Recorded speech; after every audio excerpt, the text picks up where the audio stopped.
Graça e paz, amados. Amém. Muito bom. Realmente está cor de rosa. Está bonito. Eu falei que eu vinha de azul só para fazer protesto. Mas depois eu revendi. As coisas rosas que eu tenho, toda camisetinha, por exemplo.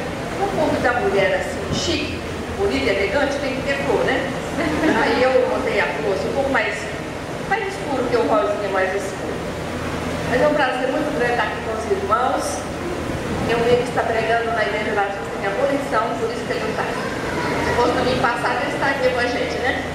Mas hoje ele já tinha esse compromisso assumido lá e ele me deixou aqui na porta e foi. Muito obrigada aos irmãos por terem a ousadia de acreditar que Deus pode falar através de mim, né?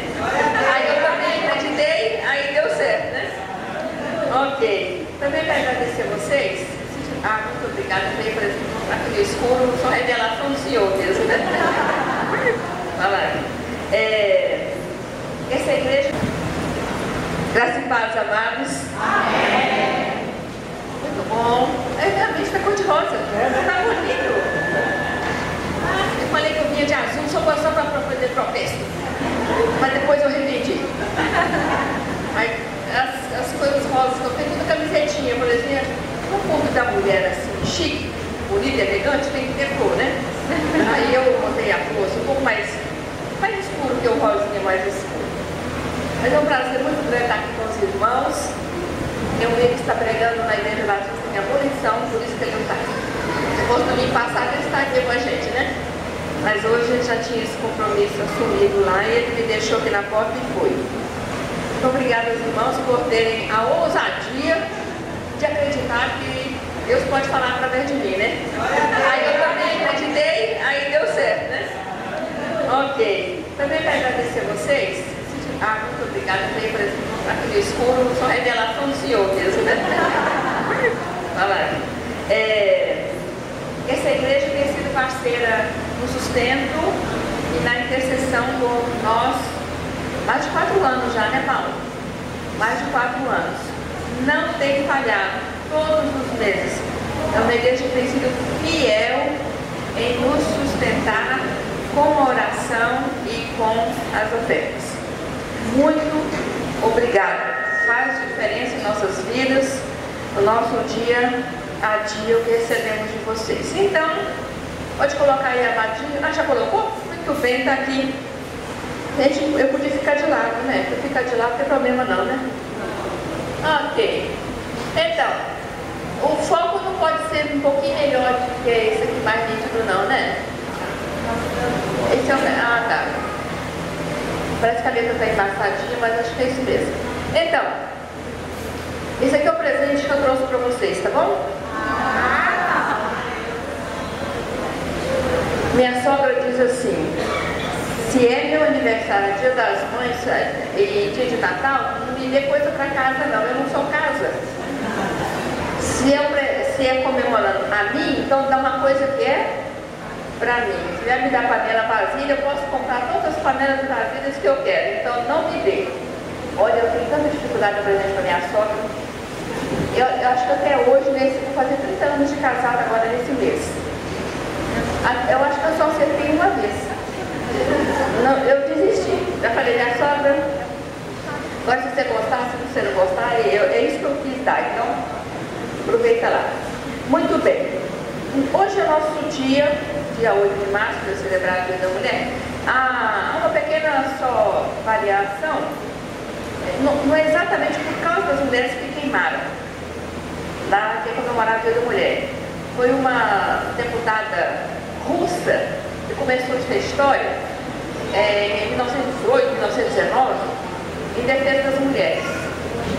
E depois, então, isso foi passando pela história. Ela quando chegou nos Estados Unidos, teve essa questão da fábrica, e então caiu no gosto popular, que foi por causa dessa fábrica das mulheres que se queimaram. Foi uma coisa drástica, nem foi no dia 8 que aconteceu o acidente, etc. Mas ficou. Mas finalmente, a gente está celebrando. Nós temos realmente muita coisa para celebrar. Vou ficar um pouquinho do lado. Pode passar aí aqui. Ok. Nós somos vistos assim. Sim, é para falar mais perto do microfone. Obrigada. Nós somos vistos assim, superpoderosas. Superpoderosas na cozinha, superpoderosas amantes dos nossos maridos, superpoderosas no esporte, como mães, como cuidadora de filhos, levando no carro, né? Desse jeito que acontece, superpoderosa e ficar maravilhosa no trabalho, etc. Mas como é que realmente nós somos?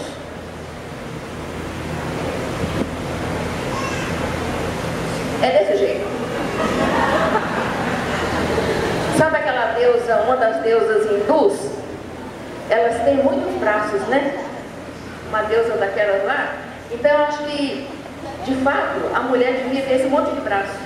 Deus talvez tivesse feito muitos braços para nós, né? Para dar conta de tudo ao mesmo tempo.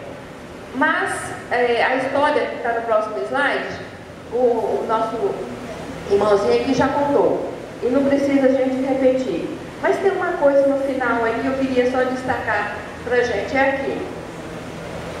Em 75 foi designado pela ONU como o Ano Internacional da Mulher e em dezembro de 77 o Dia Internacional da Mulher foi adotado pelas Nações Unidas para lembrar as conquistas sociais, políticas e econômicas das mulheres.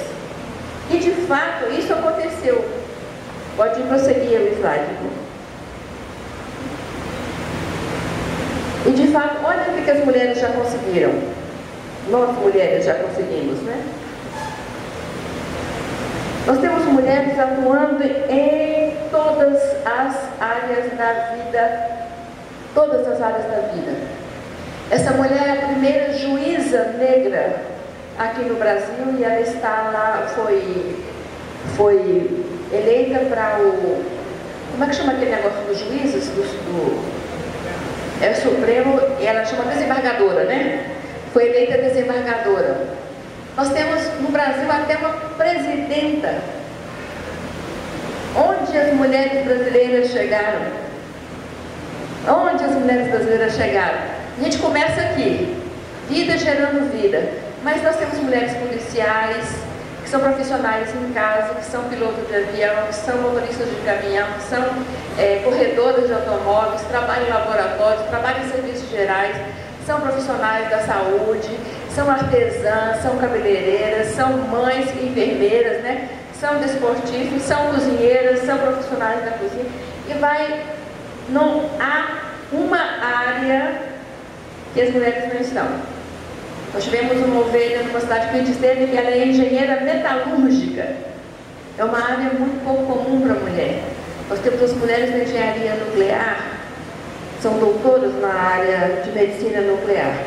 Mas eu gostaria hoje, o vídeo que ele mostrou das mulheres nordestinas, eu quero aquele vídeo, aquele do Natal eu tenho, aquele nordestino eu não tenho. Destacar 4 personagens femininas da Bíblia. 4 personagens. De tantos que ele falou, uma só vai repetida.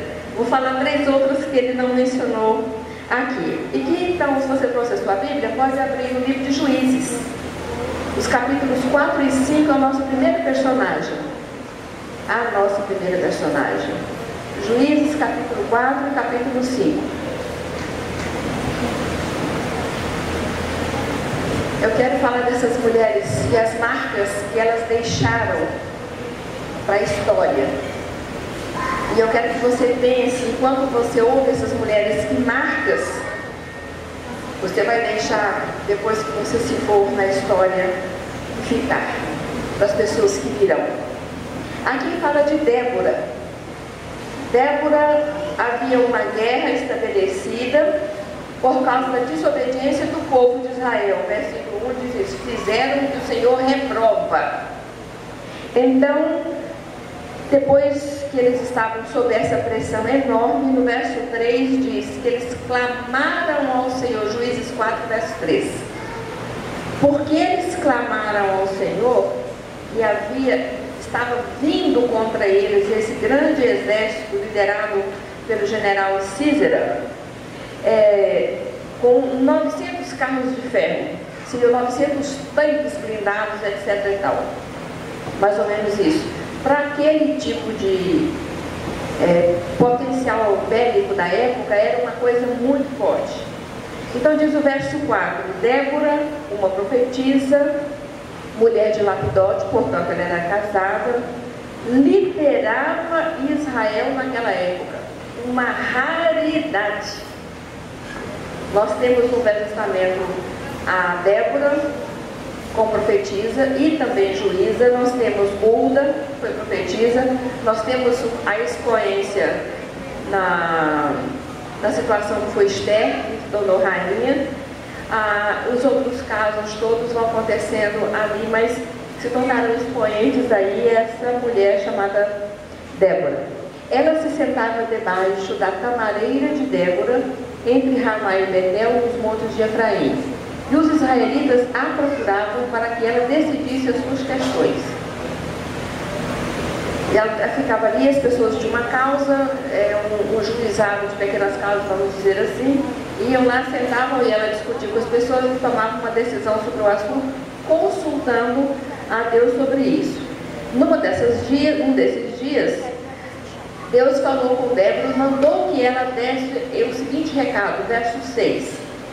Débora mandou chamar Baraque, filho de Abinoão de Queres,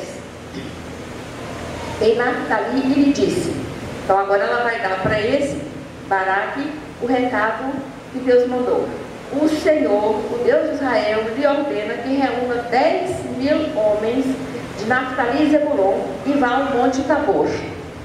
Ele fará que Císera, o comandante do exército de Jabim, vá atacá-lo com seus carros de guerra e tropas, junto ao rio Quizon, e os entregará nas suas mãos. Deus disse: você vai fazer isso, isso e isso. Eu, Deus, vou entregar aquele exército poderoso nas suas mãos, Baraque. A reação de Baraque foi surpreendente. No verso 8, Baraque disse a ela, Débora: se você for comigo, irei, mas se não for, não irei. Ele intimidou-se. Deus estava dando uma ordem para ele e ele pisou na bola. Ele vacilou. Ele ficou incerto se deveria fazer isso sozinho. E se a profetisa e juíza fosse com ele, ele iria. Aí no verso 9, Débora responde para ele: está bem, irei com você, mas saiba que por causa do seu modo de agir, a honra dessa vitória não será sua, porque o Senhor entregará Císera nas mãos de uma mulher, e essa mulher está aqui, é Jael. Aqui não dá para ver bem, mas tem aqui ela, Jael, com uma estaca na mão que ela pegou da tenda, e com um martelo, alguma coisa de bater, espetou a estaca na, como é que chama isso aqui? Têmpora, na têmpora de Císera, o general, que ela escondeu dentro da sua cabana quando eles estavam em fuga. Todo o exército foi dizimado. Deus realmente deu a vitória para eles, mas quem ganhou a honra da vitória foi Débora, profetisa, e Jael, essa mulher. Aquele homem abriu mão da sua posição de liderança. Esse é um caso extremamente comum nos nossos dias. No censo do IBGE, a indicação é de mulheres que são chefes de casa. É imensa.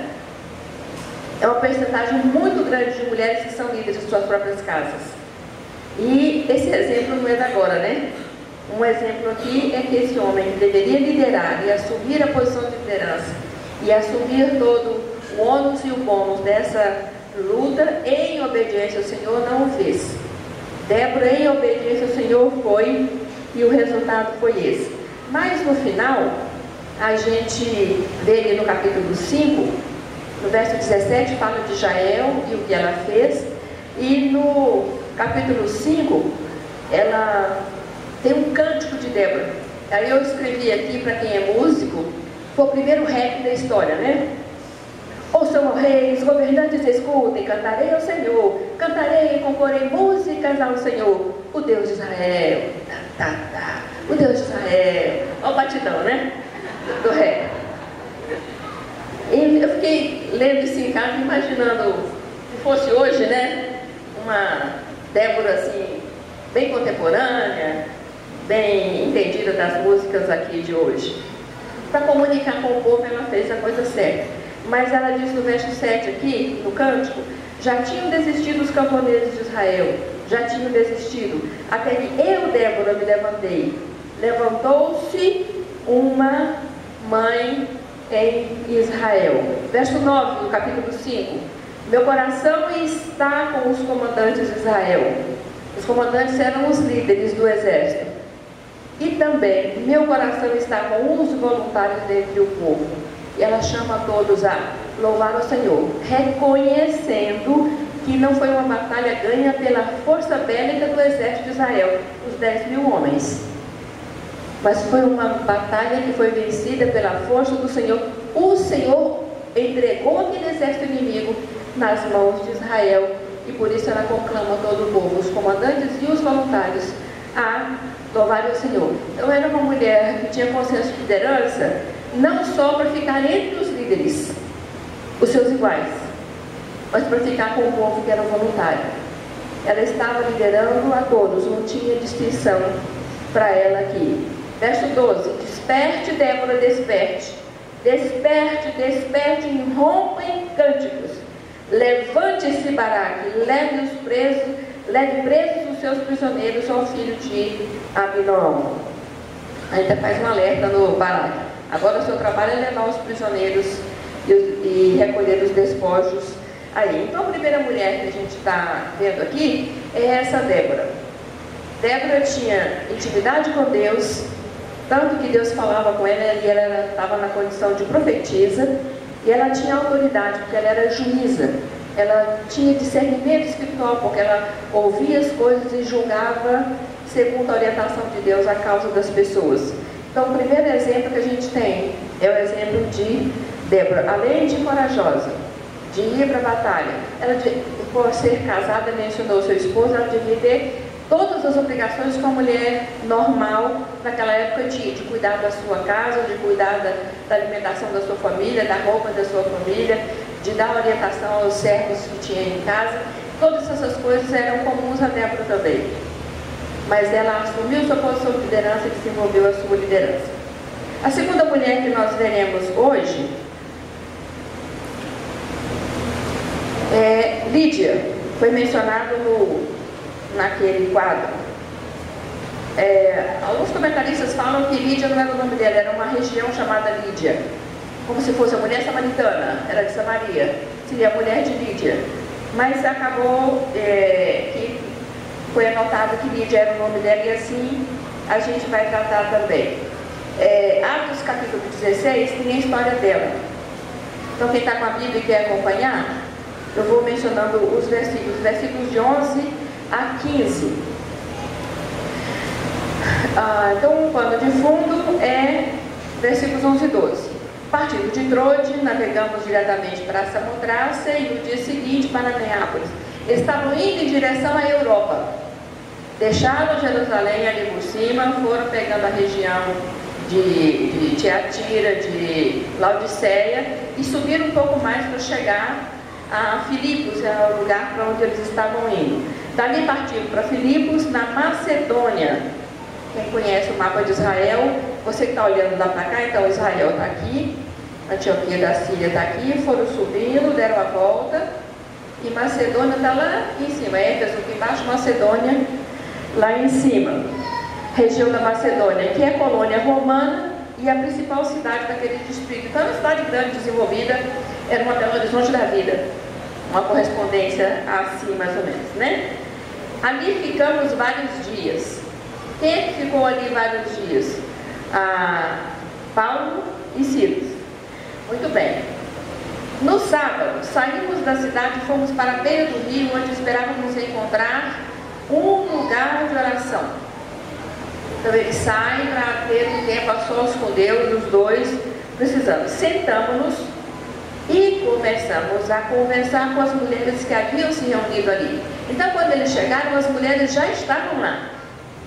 Eles chegaram e encontraram que se haviam reunido, portanto elas já estavam ali à beira do rio fazendo a atividade que eles foram fazer. Também elas estavam se reunindo para orar. Uma das que ouviu, verso 14, era uma mulher temente a Deus chamada Lídia, vendedora de tecido de púrpura da cidade de Tiatira, que é uma outra cidade mais afastada de Filipos.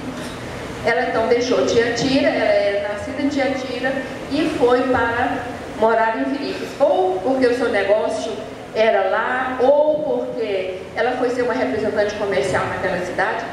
O que está em foco aqui, que ela era uma mulher de negócios.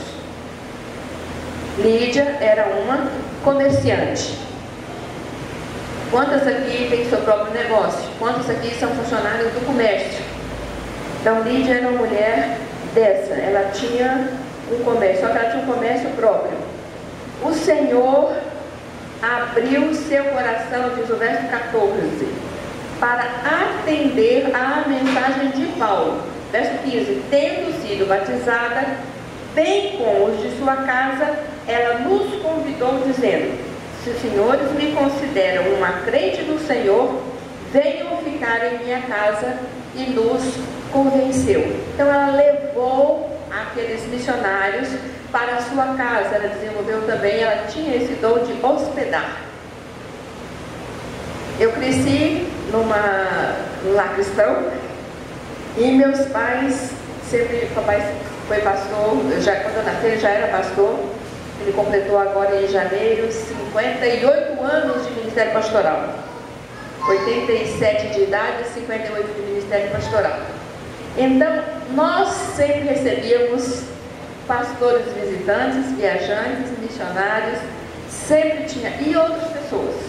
Sempre morou 2 moças, 3 rapazes, não sei mais quem. Sempre tinha alguém morando a mais em nossa casa. E é uma oportunidade da gente aprender coisas muito especiais quando a gente pode receber gente em casa. Há pessoas que preferem manter a sua casa em ordem, então não abre a porta para ninguém. Para ela, o prazer dela é que tudo está limpo e em ordem. Para quem desfrutar? Às vezes, meus próprios familiares podem desfrutar de um certo ambiente da casa, porque não pode sujar. Tem um tapete, ninguém passa pelo outro lado para não estragar o tapete. O pé de alguém da família é menos importante do que o tapete. Lídia não teve isso não. A condição dela ela era uma comerciante bem sucedida, portanto ela tinha algum recurso. Segundo o texto, se foi casada já era viúva, ou então era uma senhora, uma pessoa, uma adulta solteira, mas bem sucedida, devia ter empregado, porque ela diz o texto que ela e os da sua casa também foram batizados. E ela ouviu a mensagem, ela já tinha o coração sensível para coisas espirituais, ela ouviu aquela mensagem que Paulo e Silas pregaram ali à beira do rio, ela decidiu aceitar Jesus, que foi a proposta que Paulo estava fazendo para ela. E no verso 15, para mim o destaque está ali: se os senhores me consideram uma crente do Senhor, então houve mudança de vida mesmo na vida dela. Houve uma mudança de vida. Venham ficar em minha casa. Um pouquinho mais na frente, no verso 40, fica confirmado que a casa de Lídia tornou-se um referencial de hospedagem para os missionários. Porque daí eles foram presos, etc e tal. Diz o verso 40, depois de sairmos da prisão, Paulo e Silas foram à casa de quem? De Lídia, onde se encontraram com os irmãos. Outra coisa, característica de Lídia, a casa dela passou sendo um local de reunião de outros cristãos. Como é que chama aquele rapaz bonitinho que estava aqui cantando? É o Miguel. Cadê o Miguelito? O Miguel sumiu. Ele está fazendo a outra parte. Ele deve estar inventando moda, hein? Não é só mulher que inventa moda, não. Ele sumiu daqui. O Miguel disse aqui para nós que a igreja aqui em São Francisco Xavier tem encontros durante a semana nas casas, não é isso, Paulo? Encontro nas casas. A casa de Lídia era uma dessas casas, em que os irmãos vinham se encontrar. E quando Paulo e Silas saíram da prisão, chegando à casa de Lídia, os irmãos estavam lá na casa dela. Que coisa boa foi não só saber que eles tinham sido libertos, mas poder ouvir deles o relato da sua libertação, porque Lídia abriu sua casa. Ela não contou como mais importante não sujar a casa. Ela contou como mais importante ter a companhia de pessoas que eram especiais. E disse que Paulo e Silas os encorajaram. Quer dizer, muito bem, vocês continuem fazendo isso, vocês estão no caminho certo, não deixem de se encontrar, não deixem de se reunir. E deixaram que eles fizeram com que eles se sentissem bem com o que eles estavam fazendo e que continuassem a fazer da mesma maneira. E então eles continuaram a sua viagem missionária. Então essa segunda mulher, uma mulher comerciante, independente financeiramente, que tinha pessoas sob sua ordem, ela se converteu, os da sua casa também se converteram, portanto o testemunho dela foi uma coisa importante, e ela abriu a sua casa para receber pessoas.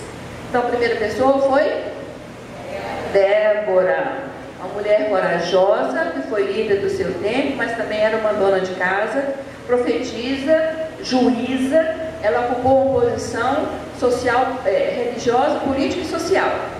A Lídia ocupou uma posição social e espiritual para a sua comunidade aqui, sendo hospedada. Agora eu quero falar aqui de uma menina. Por ser menina não quer dizer que não seja mulher, ao contrário. É uma mulher em formação, mas é uma menina, na fase de menina. E essa menina está em 2 Reis 5, de 1 a 4. Lá no Velho Testamento de novo. Segundo livro de Reis 5, de 1 a 4. Diz assim aqui o texto, olha. Naamã, comandante do exército do rei da Síria, portanto, um general, era muito respeitado e honrado pelo seu senhor, que era o rei. Pois por meio dele, o Senhor Deus, esse Senhor aí é o Senhor Deus, o primeiro Senhor é o rei, dera vitória à Síria. Mas esse grande guerreiro ficou leproso. Leproso pode ser lepra mesmo, mas se fosse lepra mesmo, ele não poderia estar no convívio da sua casa. Ele tinha que ficar separado. Como ele estava no convívio da sua casa, devia ser um outro tipo de doença de pele. E todas as doenças de pele, as doenças dermatológicas, eram chamadas naquela época de lepra. De qualquer maneira, era uma doença que não havia cura e que incomodava ele. Ora, tropas da Síria haviam atacado Israel e levado cativa uma menina que passou a servir a mulher de Naamã. Nem o nome da menina é mencionado. Menina sem nome.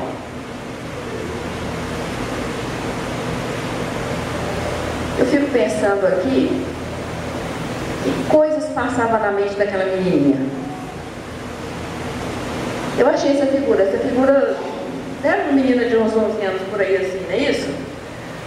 Dá pra gente estar um pouco escuro, né? Tem como clarear um bocadinho? Cadê? Tem alguém lá em cima? Tem como clarear um bocadinho? Essa menina aqui, uns 11 anos por aí, 10, 11 anos mais ou menos. Essa menina nem mencionou o nome dela. Então ela estava longe dos pais, de qualquer outro parente, numa terra estranha. E ainda estava trabalhando obrigatoriamente naquela casa. Não é o ambiente não, irmão, a figura do slide. Imagina como é que essa menina se sentia. Aqui no Brasil isso é mais do que comum. Se você for no Nordeste, então, em São Paulo, você vai achar um monte de meninas que foram trazidas, dizendo às patroas que pegaram para criar, né? Não fala adoção, pegou para criar. Leva aquela menina, mas ela vai ser doméstica.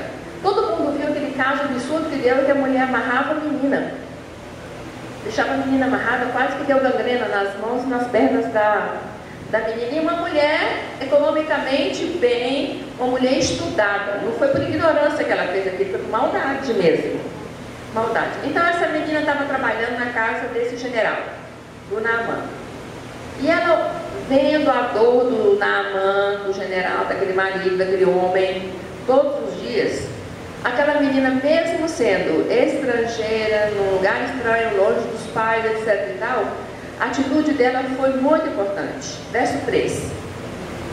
Um dia ela disse à sua senhora: se o meu senhor procurasse o profeta que está em Samaria, ele o curaria da lepra.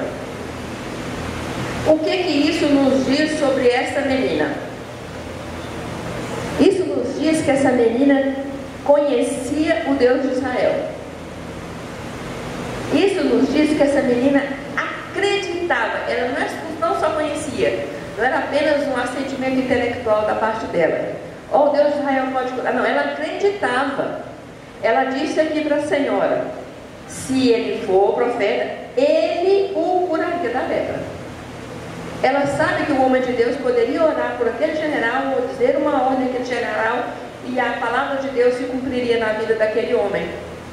Embora ela estivesse ali como escrava, ela não quis no seu coração o mal daquele homem. Ela era escrava dele. Ela estava sob imposição de uma situação que ela não escolheu. Mas ela não desejou no seu coração o mal em relação àquele senhor. Ela não desejou, ao contrário, ela desejou cura, ela desejou o bem-estar, ela desejou o alívio da dor, ela desejou o alívio do sofrimento daquele senhor, embora ela mesma estivesse em situação de sofrimento. Ela não tomou como, eu também estou aqui como escrava, também não vou falar nada. Eu sei. Se ele fosse lá falar com o profeta, ele ia ser curado e ia ser mesmo, mas eu não vou falar nada. Não vou falar porque eu estou aqui obrigada, eu não escolhi vir para cá, eu estou longe do meu pai, da minha mãe, dos meus irmãos, também eu não vou falar nada. É uma atitude normal de uma criança. Mas aquela menina conhecia o Deus de Israel. Aquela menina conhecia o Deus que tem todo o poder no céu e na terra. Aquela menina já havia ouvido os relatos das ações de Deus enquanto ela estava com seus pais. Para ela ter essa convicção nessa idade que ela estava e quando ela foi levada, ela já tinha ouvido aquilo desde que ela nasceu. O relato dessas coisas. Então nós temos aqui essa menina que foi levada como escrava. Nos versículos 14 e 15 desse mesmo capítulo, de 2 Reis, capítulo 5, nós podemos ver aqui, versos 14 e 15. Assim, aí o general ouve, a mulher do general fala para o general fala para o rei dá uma carta para ele. E eu achei interessante que o rei dá a carta para ele falar com o rei de Israel. A menina disse: ele tem que falar com o profeta, o homem de Deus. O rei do general Naamã deu uma carta para ele falar com o rei de Israel, porque uma autoridade não se inclina a alguém que na cabeça dele é menor do que uma autoridade, e ele mandou que fosse falar com o rei de Israel. Quando ele chegou com a carta para o rei de Israel ficou apavorado: e agora o que eu vou fazer? Porque esse rei da Síria está me mandando fazer uma coisa que eu não sei fazer. O homem de Deus, o profeta Eliseu, ouviu a notícia que chegou para o rei e mandou um recado para o rei: fala para esse general, esse homem, vir falar comigo. É comigo que a coisa vai se resolver, não é com você, rei.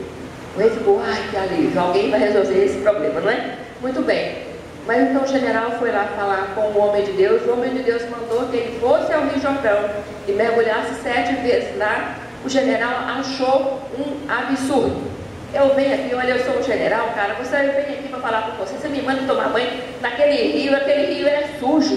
Os rios da minha terra são rios limpos. O que eu vou fazer entrando nesse rio aqui? De jeito nenhum. Eu estou me sentindo desrespeitado. 14 e 15.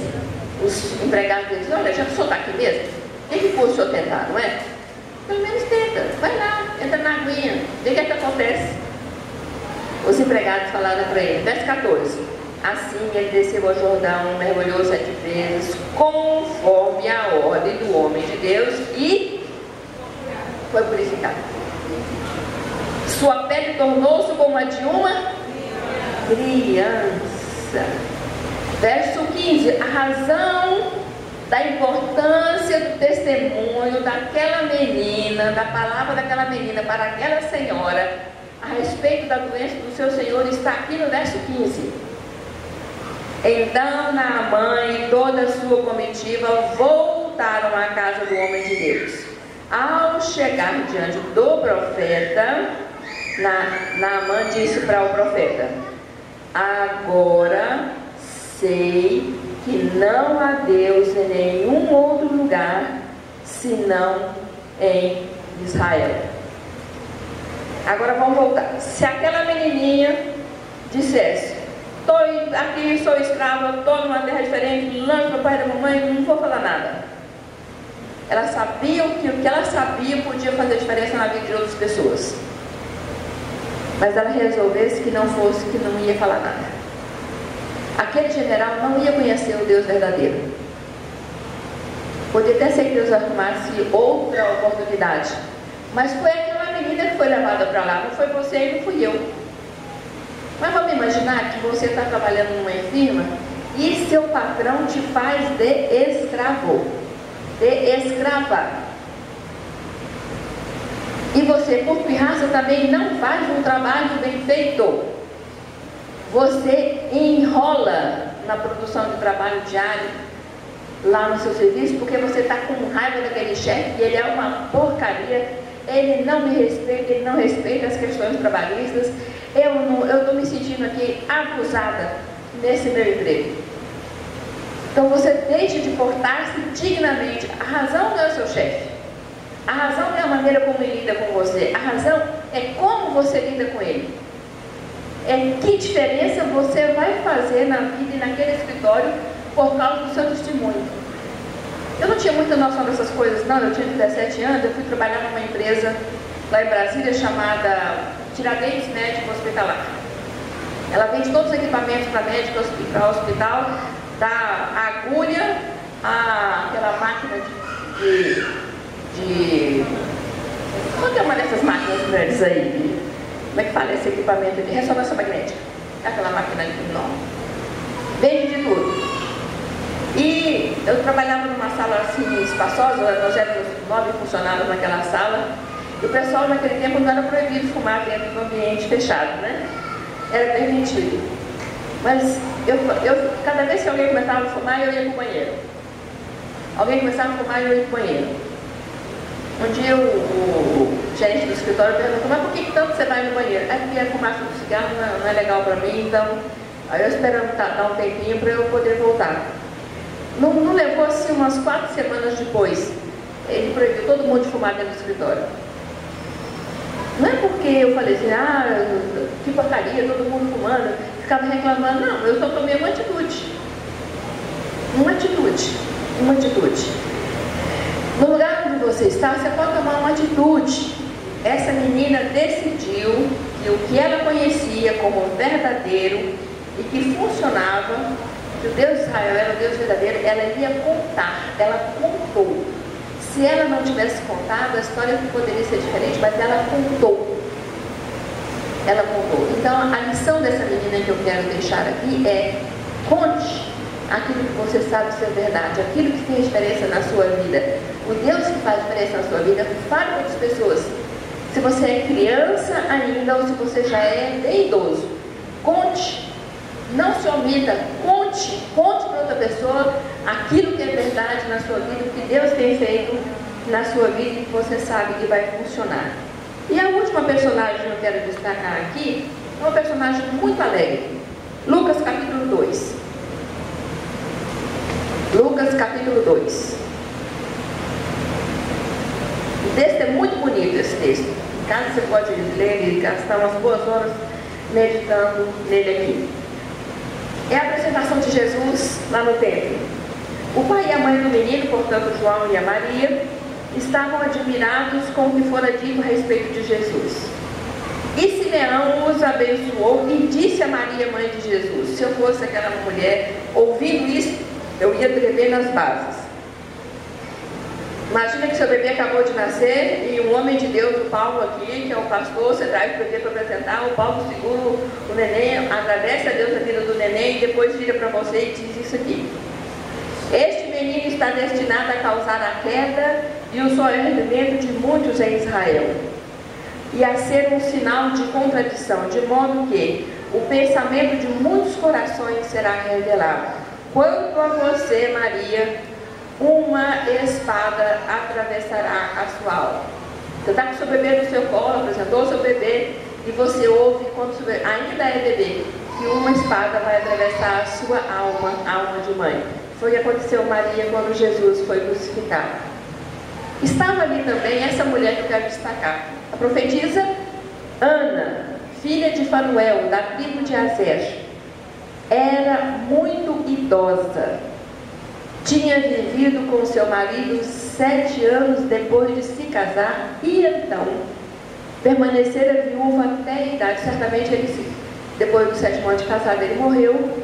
E aqui o texto diz que ela ficou viúva até a idade de 84 anos. Alguém aqui tem 84 anos ou mais? Levanta a mão aí. Alguém tem 80? O Senhor? Ok, não tem nenhuma mulher com 80 aqui, né? Com 90, nada. Essa mulher era mais velha do que todos vocês. 84 anos. Olha o que essa mulher fazia. Nunca deixava o templo. Adorava a Deus, jejuando e orando dia e noite. Tendo chegado ali, naquele exato momento em que Simeão estava falando todas aquelas palavras, ela ouviu todas as palavras anteriores, que ele glorificou a Deus pelo nascimento de Jesus. A reação dela foi, verso 38, deu graças a Deus e falava a respeito do menino a todos que esperavam a redenção de Jerusalém. Aquela mulher ela viu o cumprimento da promessa que Deus enviaria um Salvador para Israel. Ela ouviu Simeão falando que aquele é o que havia de vir. Quando ela viu e ela ouviu que a promessa havia se cumprido, o que ela fez? Ela contou, ela falou, ela ficou falando, todo mundo que chegava no templo, ela falava, olha, a promessa se cumpriu, eu vi, o bebê veio aqui, a promessa se cumpriu, Deus cumpriu a sua promessa, a promessa de Deus se cumpriu, Deus cumpriu a sua promessa. A gente fica pensando, o que uma mulher idosa pode fazer na vida? Coitada, tão idosa, tão velha, né? Não consegue mais nada. É viúva, coitada, tão necessitada, é uma viúva. Ela ficou viúva tão jovem, não é? Mas só 7 anos de casado, o marido morreu, ela nunca se casou de novo. Coitada dessa mulher. Não é coitada nada. Ela escolheu, ela optou em gastar todos os seus dias, porque a Bíblia diz que a mulher casada, quando cuida das coisas do marido, tem como há de agradar o marido. Mas a solteira e a viúva está na condição de só, cuida das coisas do Senhor, em como há de agradar o Senhor. E essa mulher que nunca deixava o templo, verso 37, adorava a Deus, jejuando e orando dia e noite. A gente tem um tanto de viúva que continua, são ainda trabalhadoras, têm emprego, etc e tal. Não tem problema nenhum ser viúva, tudo muito bem com as viúvas, que produzem bastante. Mas aquelas que já se aposentaram, vocês têm uma tarefa importantíssima. Eu não vejo tarefa mais útil ao reino de Deus e às nossas vidas, como alvos que somos das orações, de que essas mulheres se tornem intercessoras, que estes homens se tornem intercessores. Eles têm mais tempo disponível para fazer isto. Eu tenho umas senhorinhas preciosas na minha vida. Uma delas faleceu ano passado. Esse ano eu pedi mais uma, a Landa também, que é a nossa intercessora. A Landa morreu no fim de dezembro, né? Novembro. Minha cabeça já está tentando de... Acho que eu estou chegando aos 84 também. Mas a Landa, toda vez que eu encontrava com ela, ela perguntava para mim, tem um outro motivo para a gente orar? Tem mais um outro motivo para a gente orar, né? Toda vez que eu encontrava com ela, ela perguntava isso. Isso era muito bom. Eu tenho umas senhorinhas que são assim preciosas na minha vida. Porque se tem uma certeza que eu tenho, que aquelas mulheres de fato estão orando por mim. Oro pelo meu marido, oro pelos nossos filhos. Oro pelos nossos filhos. Então, o resultado da oração dessa mulher foi a ação dela. Primeiro que Deus permitiu que ela visse a redenção de Israel através daquela criança. Depois que ela ouvisse o Simeão falando as palavras de de adoração por causa daquela criança. E terceiro, que ela falou daquilo que ela viu e daquilo que ela ouviu naquele momento. Ela não parou mais, todas as pessoas com quem ela se encontrava, ela falou até o momento que Deus a levou. Ela falou dessa verdade que ela viu ali, presenciou. Então nós temos essas 4 mulheres. Uma mulher juíza e profetisa, casada, mãe de família, etc e tal, e líder do seu povo. Ela tinha uma intimidade com Deus e ela obedeceu o que Deus mandou.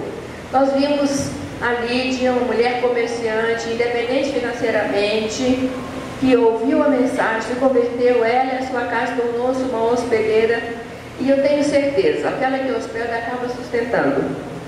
Ela não só hospedava, mas ela supria aqueles missionários através dos seus recursos. Nós vimos uma menina numa situação totalmente, uma circunstância adversa demais, escrava num outro país, mas ela não teve dúvida de testemunhar, de falar que havia um homem de Deus que podia trazer saúde, qualidade de vida para o seu Senhor.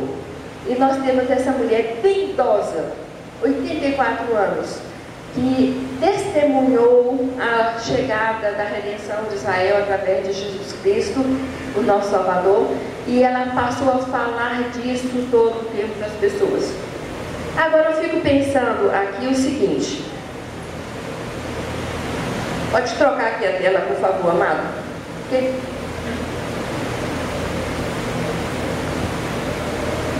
A situação não mudou muita coisa não. A gente pode fazer... Olha, nós temos crianças trabalhando na separação de folha de fumo, crianças trabalhando em olaria, crianças quebrando pedra, crianças descascando mandioca, crianças sofrendo abusos emocionais e físicos. Nós temos crianças no trânsito, todo dia você vê, e elas são exploradas por adultos que as colocam ali para fazer isso. Nós temos abuso emocional, violência doméstica na situação hoje. Aqui, para mim essa cena é muito forte, né? Mamãe foi para a roça, mas papai não foi trabalhar. Então, abuso dentro de casa. As pesquisas todas indicam que a situação de abuso maior é com pessoas da família. Quem abusa de crianças e mulheres são pessoas da família. Se não é o pai, é o irmão mais velho, é o tio, é o avô, estão ali na casa dos abusos sexuais. Aqui, a situação pode dar mais um enter aí para mim? Nós temos que celebrar sim, mas acomodar? Jamais. A gente tem que levantar a voz como Débora fez e dizer que essas coisas não podem continuar desse jeito, que Deus levante pessoas, homens, Deus levante outras mulheres que possam fazer diferença em termos políticos, na liderança política, e fazer diferença. Nos boletins de oração aqui da igreja, a gente está sempre lembrando de orar pelas autoridades do país. E agora nós estamos no ano de eleição. Nós temos que orar para fazer escolhas corretas. As escolhas corretas, nós não podemos nos acomodar. Olha quantas vitórias o Dia Internacional da Mulher trouxe. Nós temos até uma presidente da República que é mulher. Quantos chefes de Estado em outros países que nós temos, Angela Merkel, essa aqui na Argentina também, etc. Nós temos muitas mulheres em posição de destaque. Nunca houve tantas mulheres no Senado e na Câmara Federal. Nunca houve tantas mulheres vereadoras, nunca houve tantas mulheres deputadas. Mas as pessoas têm que fazer diferença onde elas estão. Débora era uma mulher que foi juíza no seu tempo e ela fez diferença para o seu povo. Ela deixou marcas, tanto que a história dela está registrada aqui. Nós temos a Lídia, uma mulher comerciante independente que serviu, ela acreditou, transformou a sua casa num lugar onde os cristãos podiam se reunir e ela passou também a sustentar. Nós temos essa menina que estava numa situação difícil, mas ela testemunhou. Ela não se acomodou à situação. Sou escrava e agora estou aqui só para servir, não vou falar nada também de bom do que eu sei que pode acontecer. E falou, fez diferença no lugar onde ela estava. Nós temos essa senhora velhinha, estava no templo. Mesmo no templo ela fez diferença. Ela contou para todo mundo que entrava ali, olha, o Redentor de Israel nasceu. Deus cumpriu a sua profecia. Deus cumpriu a sua palavra, o que Deus prometeu é real, aconteceu, Jesus já nasceu, aquele que vai liderar Israel. Então eu quero perguntar para você hoje,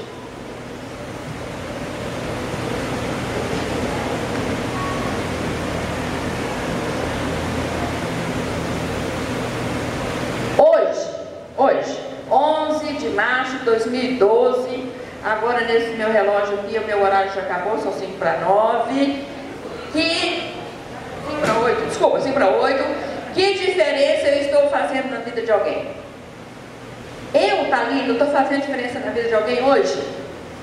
Você hoje fez diferença na vida de alguém? Se você morrer agora, o que as pessoas vão falar assim? Puxa, aquela pessoa assim, pode passar o próximo, por favor? Próximo. Quem está passando? Muito bem. Que marcas, que legado eu quero deixar? E eu quero concluir, com a graça de Deus, eu quero somente ler esse texto com vocês para terminar. Tito é onde está o meu alvo de vida. Tito, capítulo 2. Eu vou fazer essa leitura, porque é uma leitura que compensa ser feita. Tito, capítulo 2. Você, porém, fale o que está de acordo com a sã doutrina. São palavras.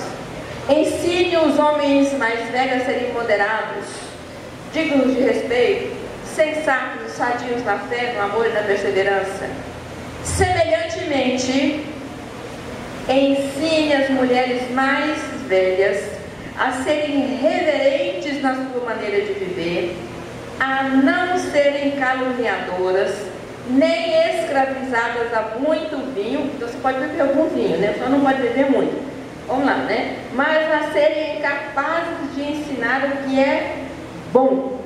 Assim, essas mulheres mais velhas poderão orientar as mulheres mais jovens a fazer o quê? A amarem seus maridos e seus filhos, a serem prudentes e puras, a estarem ocupadas em casa, porque naquele tempo não era o trabalho fora de casa, empregos fora de casa não eram muito comuns, e a serem bondosas e sujeitas a seus maridos, a fim de que a palavra de Deus não seja difamada. A razão daquilo tudo é: a palavra de Deus não pode ser difamada. A razão de você viver da maneira como ele está sugerindo aqui, seja você mulher, criança, mulher adulta, mulher idosa, homem criança, homem adulto, homem idoso, aqui, a razão de você viver com essas qualidades de vida é que a palavra de Deus não pode ser difamada. Da mesma maneira, encoraje os jovens a serem prudentes. Eu recebi no Facebook uma excelente, meninas e jovens adolescentes. Tudo que é menina, jovem e adolescente, levanta a mão aí. As que estão solteirinhas, meninas, jovens e adolescentes, levanta a mão, eu quero saber o que. Isso, que beleza. Sabe o que disse lá? Eu não fico, porque eu sou muito preciosa, sou como uma taça de cristal e não um copo descartável. Legal essa, né? Gostei muito. Sou uma taça de cristal. Você não bebe uma boa bebida cara num copo descartável. No copo descartável você bebe aquele refrigerante. E nem refrigerante não é, né? Acabou, você joga fora. Você é preciosa demais, foi a canção que os meninos cantaram aqui.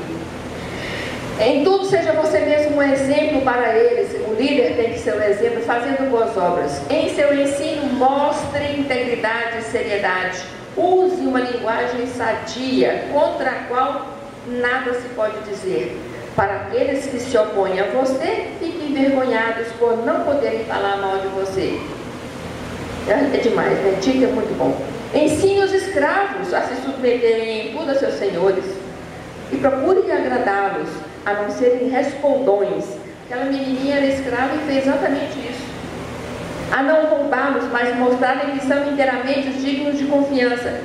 Não pegue nada do emprego que você tem, seja da loja, que você trabalha, do comércio, do escritório. Não leve um clipe para casa. O clipe do escritório é do escritório, não é seu clipe. Você não tem direito de levar para casa, não tem direito de levar uma borrachinha de dinheiro para casa. Não é sua borrachinha de dinheiro, é do escritório, aquela borrachinha de dinheiro. Então, quando você leva, você está pegando uma coisa que não te pertence. Não te xerox no seu trabalho, são xerox particulares. A não ser que a empresa te permita, você pode tirar tantas cópias para seu próprio uso, tantas vezes. Se não for assim, não tire. Não é honesto. Não faça isso. Não roubá-los, né? Mas a mostrarem que são inteiramente dignos de confiança, para que assim tornem atraentes em tudo o ensino de Deus, nosso Salvador. A sua vida vai tornar atraente ao outro que Deus está te ensinando. Por essa maneira de proceder. Porque a graça de Deus, verso 11, se manifestou Salvador a todos os homens. Ela nos ensina a renunciar à impiedade, às paixões mundanas e a viver de maneira sensata, justa e piedosa nessa era presente. Olha, isso foi escrito tanto tempo, parece que foi escrito para agora, não é? Enquanto aguardamos a bendita esperança, a gloriosa manifestação de nosso grande Deus e Salvador Jesus Cristo, Ele se entregou por nós a fim de nos remir de toda a maldade e purificar para si mesmo um povo particularmente seu, dedicado à prática de boas obras. É isso que você deve ensinar, exortando-os e repreendendo-os com toda autoridade. Ninguém o despreze. Que Deus faça você, mulher, criança, mulher, moça, mulher, adulto, mulher idosa. Alguém que quando você se for, ou não conviver mais com as pessoas que estão ao seu redor, elas possam olhar para você e dizer, lembrar-se de você e dizer, quantas coisas eu aprendi com aquela pessoa, quantas coisas, quantas marcas na minha vida eu tenho daquela pessoa, quantos ensinamentos preciosos. Minha vida hoje é diferente por causa daquelas pessoas que influenciaram a minha vida. Que você faça a diferença hoje. Que você faça a diferença hoje na vida de alguém. Deus abençoe. Vamos orar. Querido Deus, obrigado por ser o nosso Salvador. Obrigado pela vida de Débora, da vida de Lídia, da vida daquela menina escrava, da vida de Ana, aquela senhora tão idosa lá no tempo. Pelos ensinamentos que podemos aprender com elas. Nos ajuda a ter atitudes que marquem a vida das pessoas. E quando não mais estivermos com elas, elas possam nos referir e dizer, puxa, eu aprendi isso com Thalita. Ó Deus, que minha vida faça diferença na vida das pessoas por causa do Senhor. Por causa da palavra do Senhor. Para que o Senhor seja reconhecido como o Deus que faz diferença na vida das pessoas. Ó Deus, que eu não me omita de falar do Senhor nos lugares onde eu estiver. Que nenhuma de nós possamos nos calar quando tenhamos que falar e falar abertamente daquilo que o Senhor é e daquilo que o Senhor pode fazer na vida das pessoas. Dá-nos essa palavra de autoridade, essa segurança de quem já experimentou o Senhor e sabe que é verdade. E sabe que o Senhor não está de brincadeira, que o que o Senhor disse vai acontecer, vai cumprir. Então ajuda-nos a viver a nossa vida para fazer diferença onde nós estivermos, com quem nós estivermos. Nossas palavras, nossas atitudes, nosso comportamento e as nossas ações sejam todos para fazer diferença por causa do Senhor. Em nome de Jesus. Amém.